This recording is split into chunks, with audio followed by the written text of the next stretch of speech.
আসসালামু আলাইকুম এভরিওয়ান, কি অবস্থা সবার। আমি খেলনা নতুন আর একটি ডেইলি ব্লগে সবাইকে ওয়েলকাম জানাচ্ছি। আজকে আমি আপনাদেরকে ঘুরে দেখাবো গাজীপুরের অত্যন্ত বিখ্যাত একটা জায়গা, ভাওয়াল রাজবাড়ি। পুরনো এই রাজবাড়িটি এখন জেলা প্রশাসকের কার্যালয় হিসেবেই পরিচিত। মেন গেট দিয়ে ঢোকার পরে আপনার চোখে পড়বে এরকম একটা সুন্দর মনোরম পরিবেশ।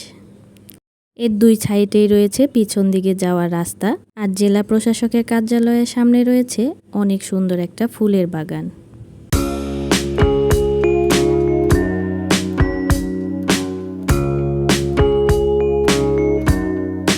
মেন গেট দিয়ে প্রবেশ করার পর হাতের ডান পাশে রাস্তা ধরে আমি চলে যাচ্ছি রাজা যেখানে থাকতেন, রাজার যে থাকার জায়গা, যে রাজপ্রাসাদ, সেইটা দেখার জন্য।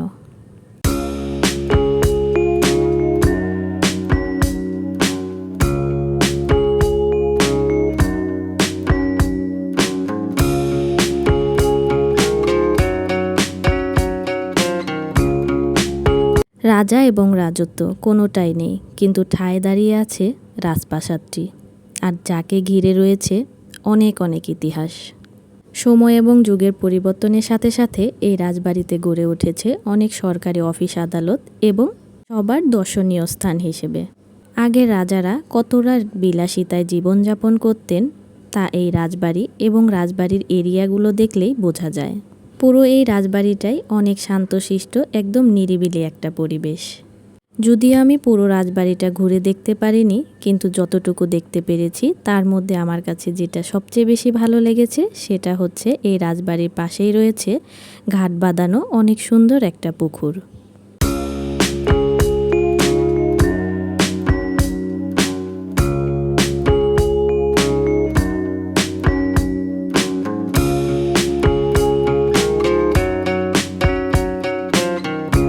আমি এখন চলে যাব মন্দিরের সামনে রাস্তা ধরে সেই ঘাট বাঁধানো পুকুর পাড়ে।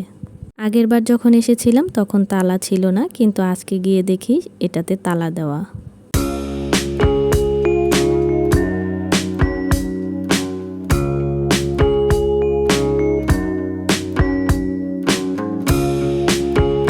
আপনাদের সাথে আরেকটা মজার বিষয় শেয়ার করি, সেটা হচ্ছে এই রাজবাড়ি দেখতে আসলে অবশ্যই ছাতা নিয়ে আসবেন, কারণ এই রাজবাড়িতে এত পরিমাণ পাখি, যার কারণে ছাতা ব্যবহার না করলে আপনার কালো চুল সাদা হয়ে যেতে পারে।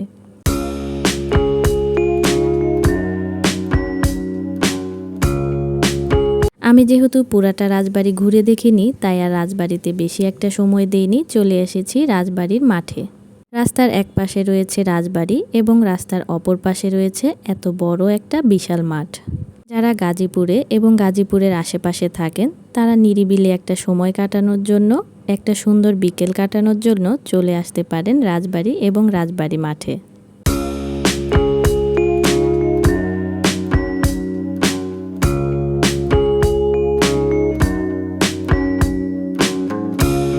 পরন্ত একটা বিকেলে বাচ্চাদের খেলা দেখতে দেখতে এরকম ঝালমুড়ি খেতে কিন্তু বেশ ভালো লাগে, আর তার সাথেও কিন্তু আপনি পারবেন ঘোড়ায় চড়ে বাচ্চাদেরকে আনন্দ দিতে।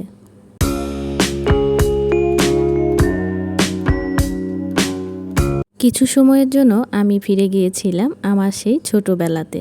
আমি এখানে বসে থাকা অবস্থায় একটা পিচ্চির সাথে দেখা হয় এবং ও বল খেলতেছিল, ওর সাথে আমিও একটু দুষ্টামি করতেছিলাম।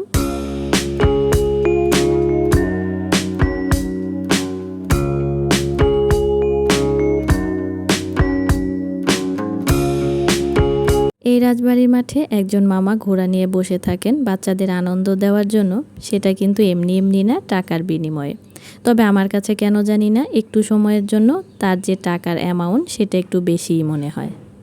তো যাই হোক, আজকের ভিডিওটা আপনাদের কাছে কেমন লাগলো তা অবশ্যই কমেন্টে জানাবেন। বিকালটা উপভোগ করতে করতে আপনাদের থেকে বিদায় নিয়ে নিচ্ছি। সবাই ভালো থাকবেন, সুস্থ থাকবেন। আল্লাহ হাফেজ।